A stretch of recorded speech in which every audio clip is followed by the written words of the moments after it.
Ողջունում եմ ձեզ, հարգելի հայրենակիցներ, իմ զեկույցը նվիրված է այսօր շատ կարևոր տեղեկատվական պատերազմներին և դրանցում մեզնից յուրաքանչյուրի ունեցած դերին, ունեցած առաքելությանը։ Բայց նախքան հիմնական դրույթները ձեզ ներկայացնելը, ես ուզում եմ երկու կարևոր առաջարկությամբ հանդես գալ, որը բխում է հենց իմ զեկույցի թեմայից։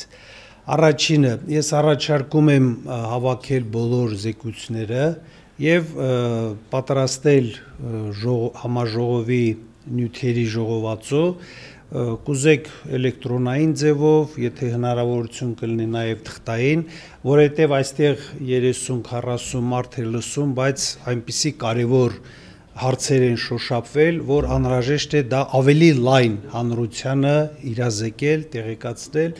և ավելի շատ մարդկանց ուշադրությունը հրավիրել այս իսկապես կարևոր հարցերին։ Երկրորդ առաջարկությունը այն է, որ ես ուզում եմ, որ մեր համաժողովի անունից բանաձև ընդունենք, որը կլիներ մեր այսօրվա աշխատանքի մարմնացումը և նաև հաշվի առնելով այսօրվա խորհրդանշական օրը, սեպտեմբերի 20-ը, եթե մեր հին շուշեցիները չեն հիշում, ապա 1988-ին հենց սեպտեմբերի 20-ին Շուշիի հայերը վտարվեցին Շուշիից և այդ օրը մեզ համար ինչ-որտեղ Շուշին կորցնելու այսպես ցավով է լցված և ուզում եմ, որ մենք մեր հավատքը, մեր վճռականությունը հայտնենք, որ կորցնելով հանդերձ լի ենք հետ բերելով վճռականությամբ, լի ենք մինչև վերջ պայքարելով, որպեսզի մեր ազգային նպատակները իրականություն դառնան։ Հիմա հարգելի հայրենակիցներ, մենք խոսում ենք պատերազմի հարաբերությունների մասին, միջազգային աշխարհաքաղաքական ծանր լարված իրավիճակին ենք ականատես և գիտենք կամ չենք ուզում լավ իմանալ, որ այս պատերազմը երբեք չի ավարտվել, այսօր էլ շարունակվում է, ուղղակի այն ունենում է տարբեր դրսևորումներ, ակտիվ ռազմական գործողությունների, բլոկադայի սաստկացման, ընդհանուր հիբրիդային պատերազմ է դա կոչվում, որի կարևորագույն ճակատներից մեկը տեղեկատվական պատերազմն է։ Ինչ է տեղեկատվական պատերազմը։ Տեղեկատվական պատերազմը այն է, որ հակառակորդին պարտադրվում են թշնամական գաղափարներ, նպատակներ և ստիպում են, որ հակառակորդը առաջնորդվի դրանցով։ Այսօր, որ մենք պարտություն ենք կրում տեղեկատվական պատերազմում, վառ վկայում է այն փաստը, որ Հայաստանի Հանրապետության ներկայիս կառավարությունը գտնվում է ադրբեջանական քարոզչության ազդեցության տակ և գեներացնում է ադրբեջանական նարատիվները, ադրբեջանական կարգախոսները, ադրբեջանական քաղաքականությունը և այս տեսակետից շատ կարևոր նշանակություն ունեն ուղեղային կենտրոնների աշխատանքը։ ԱՄՆ-ի նման հզոր պետությունը ունի մոտ 5000 ուղեղային կենտրոն, որոնք անընդհատ իրենց գաղափարներն են ներկայացնում կառավարությանը, տարբեր ինստիտուտների, տարբեր պետական մարմինների, նրանց հուշում են ինչ պետք է անել հաջորդ քայլին, ինչ պետք է անել այս կամ այն սցենարը, եթե իրականություն դառնա այդ դեպքում։ Այսինքն կոնկրետ ղեկավարը որևէ հիմնարկի, թեկուզ պետության, իր սեղանում ունի 5, 6, 7 տարբերակ այս կամ այն սցենարի դեպքում ճիշտ գործելու համար, ճիշտ արտահայտվելու համար։ Եվ սա շատ կարևոր է, որովհետև մենք, ինչպես մեր ոչ վաղ անցյալի դառը փորձն է ցույց տալիս, հաճախ հայտնվում ենք այնպիսի իրավիճակում, որը մեզ համար անակնկալ էր և չգիտենք ոնց վարվենք, Դրանից առաջանում է քաոսային վիճակ, դրանից առաջանում է խուճապ, դրանից առաջանում է անհաջողությունների անվերջանալի գծիկը։ Նույն Ադրբեջանում այսօր գործում է մոտ 500 ուղեղային կենտրոն, որոնք տարբեր ոլորտների եւ թեմաների շուրջ իրականացնում են հետազոտություններ, ուսումնասիրություններ, եւ ես այսօր ցավով եմ դա արձանագրում, Ադրբեջանում շատ ավելի լավ գիտեն մեր մասին, մեր բնավորության, մեր հոգեբանության, մեր վախերի, մեր չգիտեմ հեռանկարների ապագայի մասին, քան մենք ինքներս։ Եվ երբ որ դու քո հակառակորդին տիրապետում ես ինչպես 5 մատիտ, ապա հեշտ է նրա դեմ պայքարելը։ Այս պարզ ճշմարտությունը մենք կարծում եմ, որ վերջապես պետք է հասկանանք։ Եվ այսօր ինչ է նկատվում։ Մեր դեմ վարվող տեղեկատվական պատերազմում օգտագործվում են բոլոր հնարավոր միջոցները։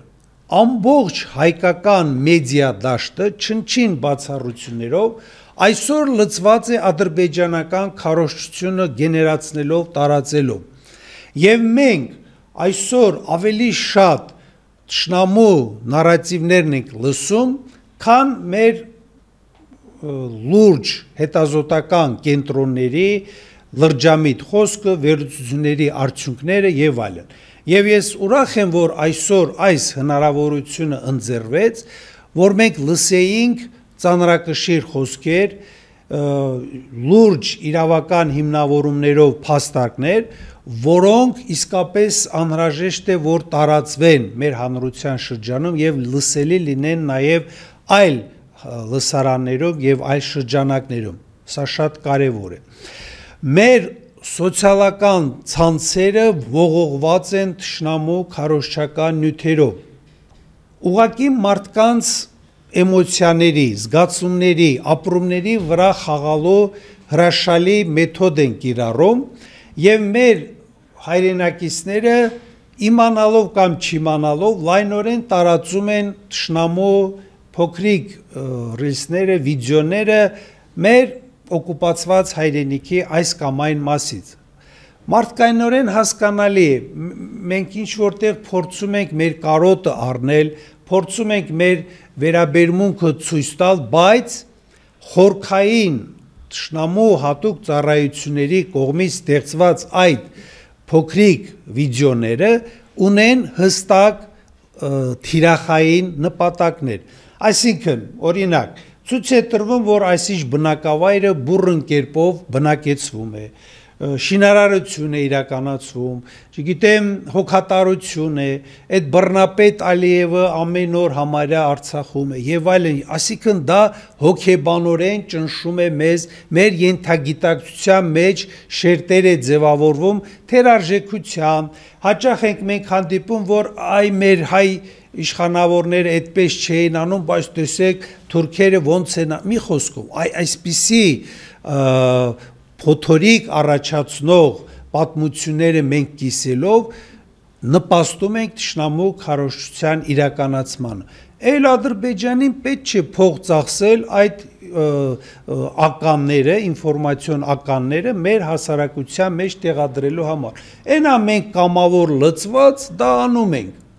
Ուզում եմ, որ սա էլ հասկանանք եւ մեր այդ այսպես սոցիալական ցանցերում այդ տարածումների նկատմամբ լինենք առավելագույնս զգույշ եւ ես այս ամբիոնից ձեզ եմ դիմում, սիրելի հայրենակիցներ, որ դուք էլ ձեր շրջապատում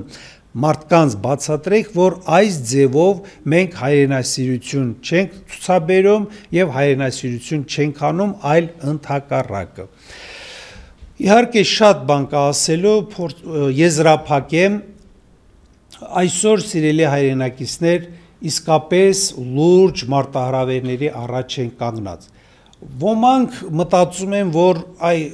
հավաք է, ժողով է, ինչ իմաստ կա գնալ մասնակցել, հավատացնում եմ ձեզ, սիրելի հայրենակիցներ, դա նույնպես անհրաժեշտ է, որովհետև տեղեկատվական պատերազմում մեր աշխարհայացքի ձևավորման, մեր խոսույթի ձևավորման գործում նման հավաքները ուղղակի անհրաժեշտ են։ Երկրորդ, երբ որ մեր հարցի մասին է խոսքը եւ մենք համապատասխան շահագրգռվածություն, լայն մասնակցություն հանդես չենք բերում, դրանով մենք թերահավատություն ենք ներշնչում մեր հայրենակիցներին, մյուս հայրենակիցներին։ Մարդիկ մտածում են, լավ, այս մարդիկ իրենց դարդ ու ցավին այսքան անտարբեր են, գոնե այս տեսակետից գոնե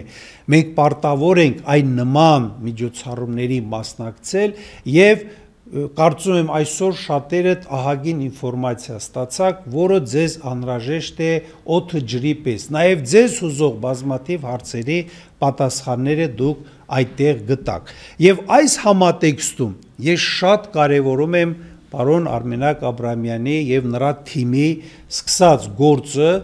որը համառորեն առաջ է մղվում, այո, լրիվ համամիտ եմ մեր պարոն Ստեփան Հասանջալալյանի այն դիտարկմանը, որ Արցախ վերադարձի հարցը հնարավոր է լինելու միայն ազատագրման ճանապարհով։ Այլ ճանապարհ ես չեմ տեսնում, բայց դա չի նշանակում, որ չպետք է նախապատրաստել այդ վերադարձը։ Այդ վերադարձը պատրաստելու ամենակարևոր ձեռնարկումներից մեկը այ իրավական հարթությունում այդ ուղղությամբ տարվող աշխատանքն է։ Մենք պետք է մեր վերադարձի իրավունքը հաստատապես ամրապնդենք, ներկայացնենք, ապացուցենք, համոզենք, որ հետո մեր ուժային ճանապարհով վերադարձի դեպքում աշխարհը չելնի մեր դեմ, ասի այդ ինչ եք անում, ինչ իրավունքով, հասկանում եք։ Այսա շատ կարևոր է։ Եվ այս տեսակետից եկեք իսկապես միասին թև ու թիկուն կանգնենք այս կարևոր նախաձեռնությանը,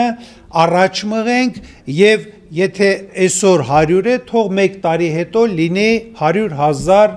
դիմում։ Պատկերացնում եք 100,000 դիմում